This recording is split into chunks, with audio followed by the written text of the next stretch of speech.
அன்னைக்கு இருந்த small cap ஃபண்டுக்கும் இன்னைக்கு இருக்கிற ஸ்மால் கேப் ஃபண்டுக்கும் என்னென்ன வித்தியாசங்கள் இருக்குன்னு கொஞ்சம் கான்ட்ராஸ்ட் பண்ணி சொல்லுங்கள். ஏன்னா அன்னைக்கு நீங்கள் வாங்கின நிறைய கம்பெனி பல மடங்கு இன்க்ரீஸ் ஆச்சு value within 5-7 years, correct? You had many big winners. Talk about 2-3 big winners and then contrast with the present. ஏதாவது ஒரு 2 கம்பெனி பற்றி 2-3 கம்பெனிஸ் பற்றி முடிஞ்சா பேசுங்க. இப்போ வந்து சுந்தரம் தேட்டர்னு ஒரு கம்பெனி எடுத்துகிறேன், எல்லாருக்கும் தெரிஞ்ச கம்பெனி.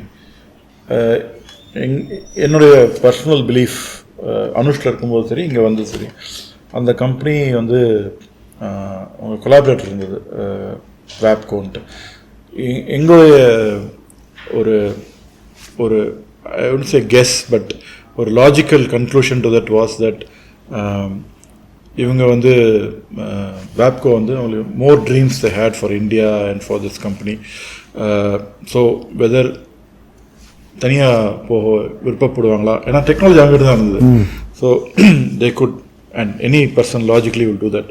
ஸோ வேப்கோ சொந்தம் பிரியும் அப்படின்ற அசம்ஷன் இருந்தது. அது first it is your thinking. ஆமாம், they nobody told you. Yeah. So இது ஒரு பிளே. ஸோ அது வந்து நாங்கள் அனுஷ்டில் இருக்கும்போதே ரெக்கமெண்ட் பண்ணியிருக்கோம், அந்த மாதிரி வர சான்ஸ் இருக்குன்ட்டு. 2004-05 தான் ஆச்சு அது மேனேஜ்மெண்ட், அந்த ஈவெண்ட் ஆனது அப்போ தான். பட் அது ஒரு ப்ளே பண்ணோம். அதே மாதிரி அது பிரிந்ததுக்கப்புறம் வேப்கோன்ற ஒரு சின்ன கம்பெனி பல மடங்காக வளர்ந்து பெருத்து ஒரு மிட் கேப் ஆகிருக்கு. நீங்களே பார்த்துருப்பீங்க. இப்போ வந்து ஒரு ஹைலி வேல்யூட் கம்பெனின்னு சொல்லலாம், ரெஸ்பெக்டட் கம்பெனியாக ஆகிருக்கு in brakes and all that with global ambition. அதே மாதிரி சுந்தரம் கிளேட்டன் வந்து ஒரு கேஸ்டிங்ஸ் கம்பெனியாக மட்டும் இல்லாமல் டிவிஎஸ் மோட்டரை ப்ரொமோட் பண்ணி அதை வளர வச்சு அதுலேருந்து வேல்யூ டெரிவ் பண்ணுச்சு. இதுவும் எங்களுடைய ஒரு இது என்னென்னா, டிவிஎஸ் மோட்டார் ஷேர்ஸ் தனியாக பிரியும், சொந்தம் கிட்டலேருந்து கேஸ்டிங்ஸ் கம்பெனி தனியாக பிரியும், அது இப்போ நடக்குது இல்லையா அப்படின்றது எங்களுடைய ஒரு வலுவான நம்பிக்கை. இப்போ இன்றைக்கு லாஸ்ட் இயர் அதை அனௌன்ஸ் பண்ணாங்க. அதை வந்து ஹோல்டிங் கம்பெனியை தனியாக கொண்டு போயிட்டு கேஸ்டிங்ஸை பிரிக்கிறாங்க. ஸோ இது மாதிரி வேல்யூ அன்லாக்கிங் ஆகும், ப்ளஸ் அந்தந்த கம்பெனி வளர்ச்சிகள் பெறும் அப்படின்ற ஒரு. ஸோ இந்த ரீசனிங் வந்து நீங்க உங்க மைண்ட்ல இது நடக்கும்னு எதிர்பார்க்குறீங்க. ஓகே, அந்த எதிர்பார்ப்பை நோக்கி நீங்க இன்வெஸ்ட் பண்ணி வெயிட் பண்றீங்க. இந்த வெயிட்டிங்க்கு தான் உங்களுக்கு ரிசல்ட் அது வரும்போது, அந்த எதிர்பார்ப்பு நிறைவேறும் போது உங்களுக்கு பல மடங்கு ப்ராஃபிட் ஆகுது. So it's a long process. It's not one quarter. இது வந்து ஒரு ஈவெண்ட் பேஸ்ட். இன்னொரு எக்ஸாம்பிள் நீங்க எடுத்துட்டீங்கன்னா, இப்போ ராம்கோ சிமெண்ட்ஸே எடுத்துக்கோங்க. அது எங்களோட போர்ட்ஃபோலியோ ரொம்ப நாள் இருந்திருக்கு.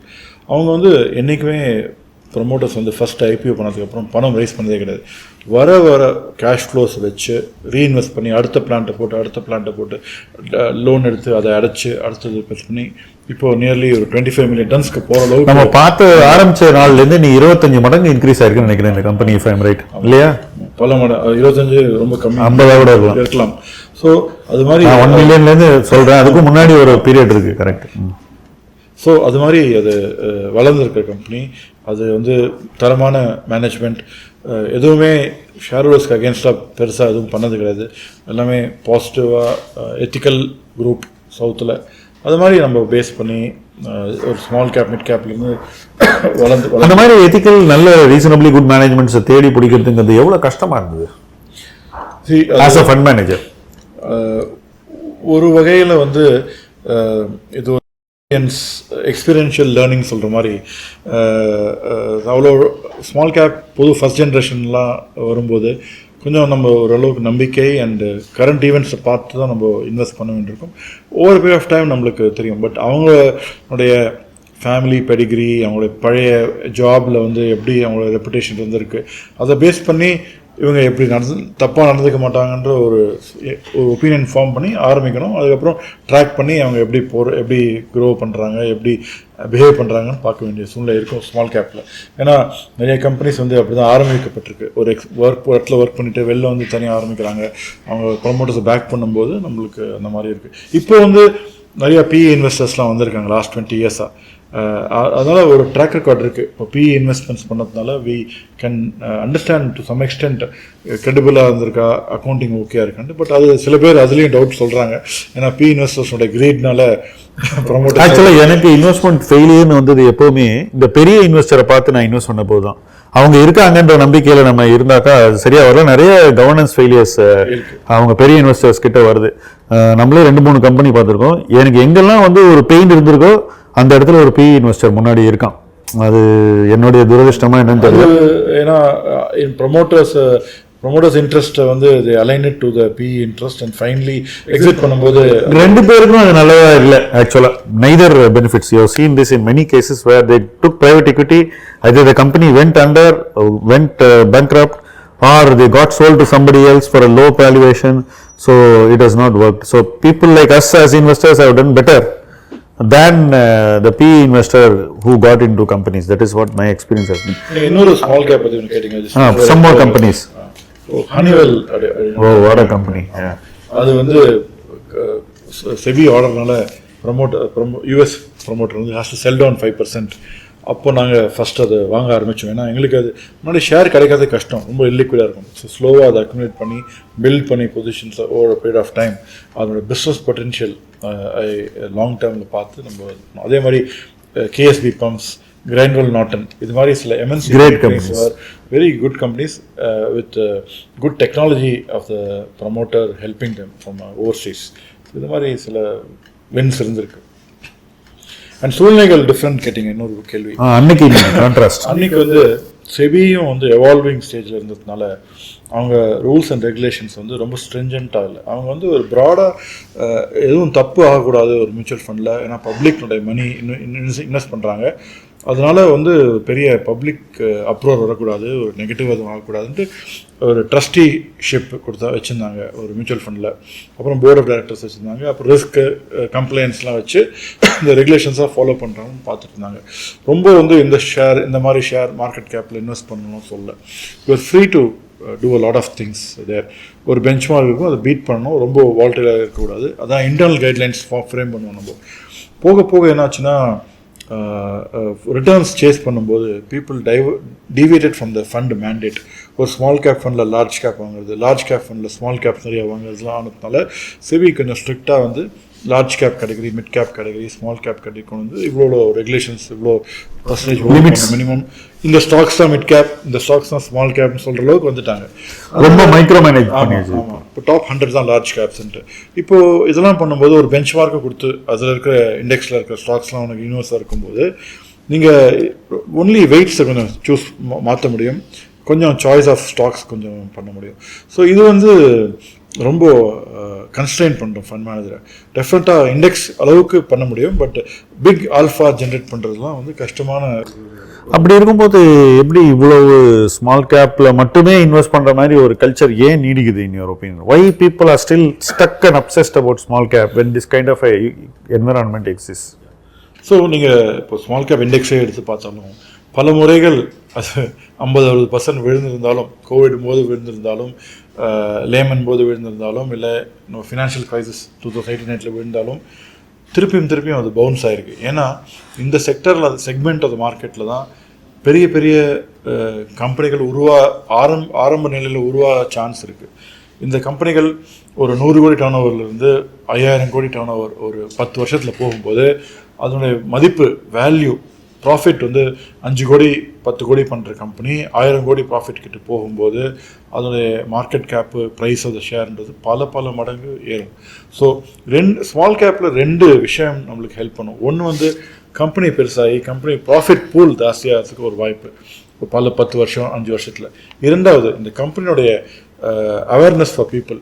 இன்வெஸ்ட் பண்ணலான்றது முதல்ல ஒரு 500 பேருக்கு தெரிஞ்சிருக்குன்னு வச்சுக்கோங்க. அது வந்து பெருசாக more people come to notice. Foreign investors வருவாங்க பார்க்கறதுக்கு. So the demand for such stocks go up also. The valuation that people are willing to pay for that growth goes up. So PE rerating சொல்கிறது ஆகும். So growth rerating, PE rerating ரெண்டுமே ஆகும்போது உங்களுக்கு twin engine fire பண்ணுற மாதிரி உங்களுக்கு ஒரு returns கிடைக்கும். அதனால தான் ரிஸ்க் இருந்தாலும் இந்த செக்மெண்ட்டில் இன்னும் இன்ட்ரெஸ்ட் இருக்குது, என்றென்றும் அது இருக்கும். இந்தியா வந்து ஒரு டாப் 2 எக்கானமிஸ் ஆகும்போது கூட ஸ்மால் கேப் செக்மெண்ட்றது ஒரு ஆல்வேஸ் ஒரு இம்பார்ட்டன்ட் பார்ட் இருக்கும். பட் நடுவில் வேல்யூவேஷன்லாம் நிறையவே குறையலாம்ல, அதை பற்றி கொஞ்சம் சொல்லுங்கள். எப்போ குறையும்? என்ன மாதிரி சர்க்கம்ஸ்டான்ஸில் ஸ்மால் கேப் வேல்யூவேஷன் குறையக்கூடும்? Scenarios like high interest rates ஒரு எக்கனாமிக்காக பார்த்தா அது வந்து ஹர்ட் ஆகும். ஏன்னா நிறைய ஸ்மால் கம்பெனிஸ்லாம் வந்து லோனில் தான் ஒரு ஈக்விட்டி நெட்ஒர்க்ஸ் மேலே லோன் எடுத்து அதை க்ரோ பண்ணுறாங்க. ஸோ பாரோயிங் காஸ்ட்லாம் ஏறும்போது நம்ம leverage will hurt them also.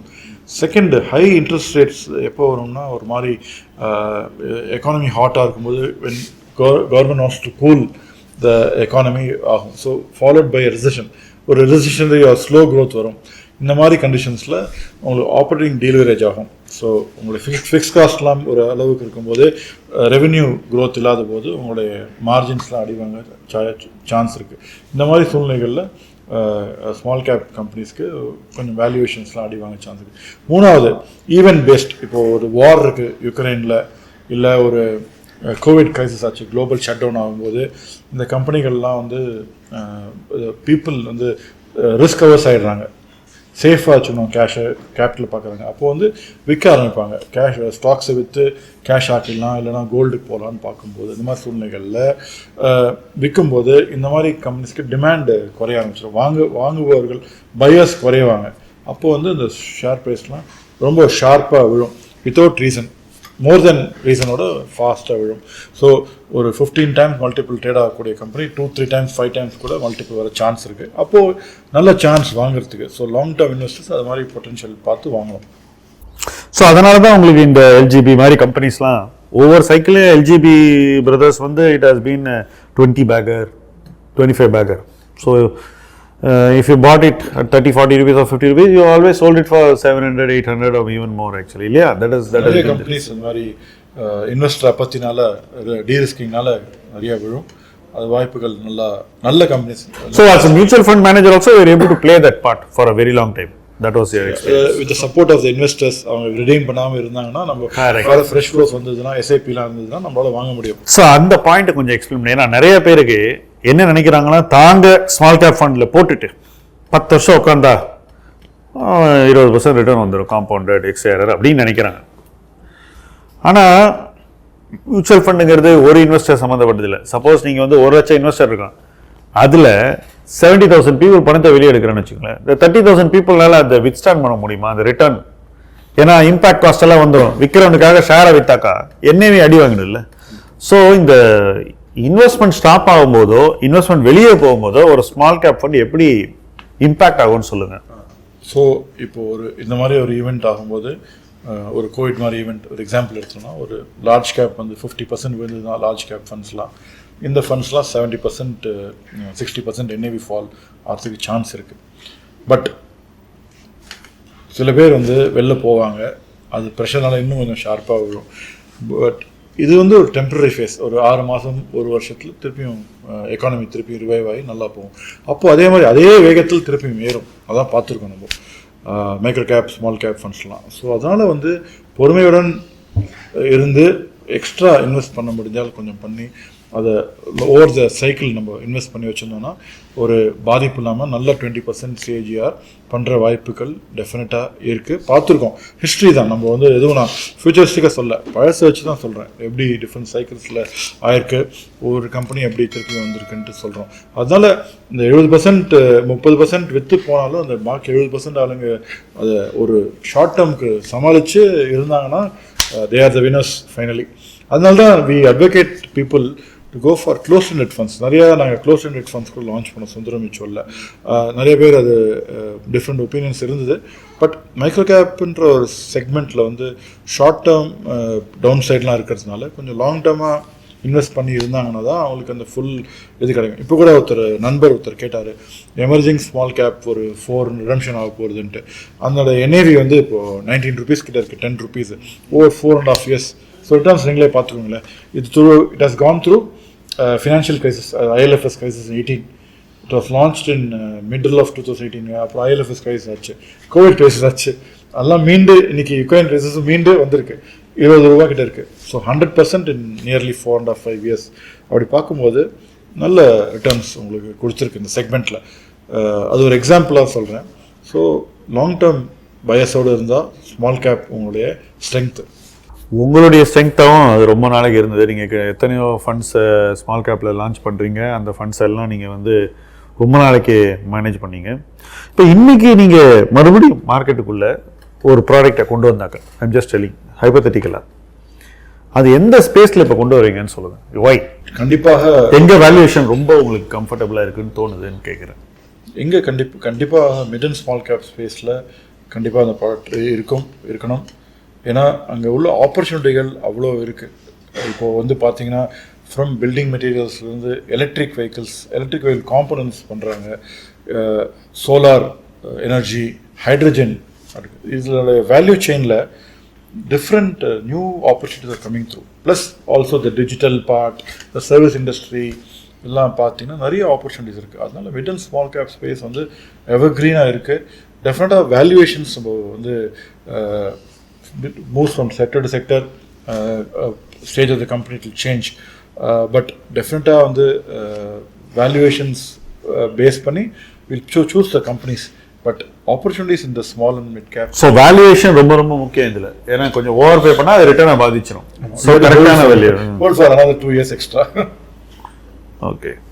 You had 3 different phases, right? And which was the phase where you learned the most? Or where were your learnings very, very high? The learnings were high as a fund manager, basically, because a fund manager dons multiple hats. He is doing asset allocation, right, between cash and equities, within equities, which segment of the market, etc. அதுவும் இல்லாமல் அடுத்த level எந்த sector, எந்த stock எல்லாம் micro போகிறோம். ஆமாம், research அனலிஸ்டனுடைய ஒரு கேப்பையும் Don பண்ணிட்டு அவர் வந்து ஐடியாஸ் பார்க்கணும். ஏன்னா ஒரு பை சைடில் வந்து ரிசர்ச் அனலிஸ்டோட பொறுப்பு மட்டும் இல்லை. இப்போ வந்து அனுபாஸ்கரை பற்றி நம்ம பேசணும், சிவா பற்றி பேசணும். அவங்க எல்லாருக்குமே எங்களை மாதிரி ஆட்கள் டீம் சப்போர்ட்டில் இருந்தாங்க, அனலிஸ்ட் கூட.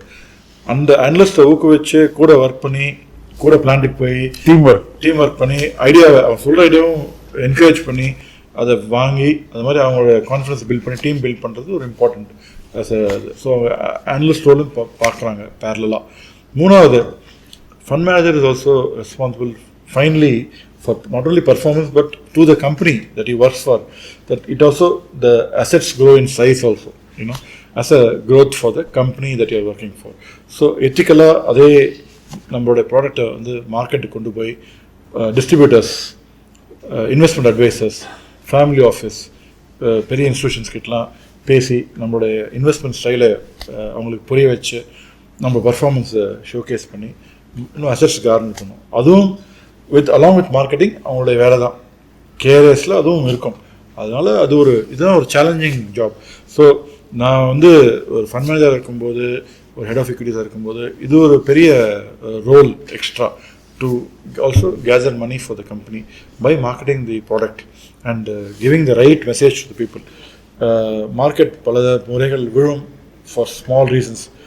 அந்த டைமில் வந்து ஒரு ஃபண்ட் மேனேஜர், ஒரு சிஐஓ ரோல் வந்து to also talk to the media, to talk to the investors and give a comforting feeling that long term things will be good. அது நிறைய தடவை நம்ம டிவியில் பார்ப்போம், நிறைய ஃபண்ட் மேனேஜர்ஸ்லாம் வந்து பேசுவாங்க. அவங்க வந்து செல்ஃப் இன்ட்ரெஸ்டால பேசல, லாங் டேர்ம் குட்ன்ட்டு. நிஜமாவே long term things will get better.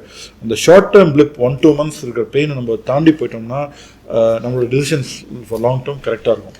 அதுதான் அந்த இன்வெஸ்ட்மெண்ட்ஸ் வந்து ஆர் ஃபார் லாங் டேர்ம்ன்ற மெசேஜ் தான் நம்ம கொண்டு போகிறோம். அது ஒரு முக்கியமான கடமை. ஸோ லாங் டேர்மில் ஃபோக்கஸ் பண்ணுங்க அப்படிங்கிறீங்க ஸ்மால் டேர்ம் இன்வெஸ்டிங்க்கு. Because you can get it cheaper. When you get it cheaper, buy more and be ready to buy even more if it becomes even cheaper. That is your advice on small cap. And KK, thank you so much for commencing this conversation. இன்னும் இது நிறைய நடக்கணும், நம்ம இன்னும் நிறைய பேசணும் அப்படிங்கிறது தான் என்னுடைய விருப்பம். Because you have not been coming out, so I thought of pulling you out today. And it's a holiday, so I thought why don't we talk about this subject, and it was such a pleasure. இன்னும் நிறைய பேசிக்கிட்டே இருப்போம். Thank you very much. நன்றி ஷாம். 30 வருஷமா nearly உங்களுக்கு தெரியும்.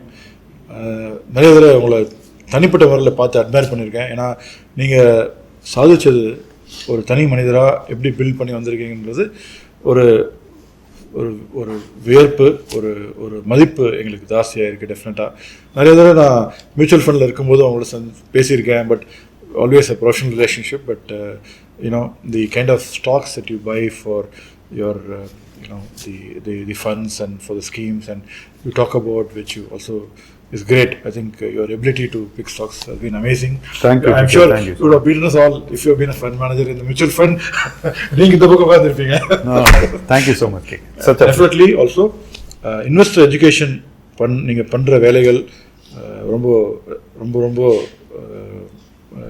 I should say long reaching deep work. ஏன்னா Tamil Nadu investor அசோசியேஷன்லேருந்து நீங்கள் எப்படி ரிவைவ் பண்ணி ஒரு இன்வெஸ்ட்மெண்ட் கல்ட் உருவாக்குறது சென்னை தமிழ்நாட்டில் நீங்கள் ஒரு டெஃபினட்டாக ஒரு pillar I would say. Because we are a team, we have got such investors in Tamil Nadu. That is the reason. Because நிறைய பேருக்கு இந்த இன்வெஸ்டர்ஸ் தெரியாது. ஓகே, ஸோ இந்த இன்வெஸ்டர்ஸ்லாம் உங்களுக்கு தெரியும் பர்சனலாக யார் யாரெல்லாம் நான் சொல்கிறேன்றது. பட் அவங்களாம் ரொம்ப சிம்பிளாக இருப்பாங்க, அவங்கள பார்த்தா தெரியாது. So because people don't see them, people don't know what is the strength of the investment culture in Tamil Nadu. So when we are able to put everything on a platform, then those who see the younger people, அவங்களுக்கு இது வந்து இன்னும் நல்லா தெரியும்ன்றது idea, and it is working well. That is the thing. Thank you so much. KK. Thank you.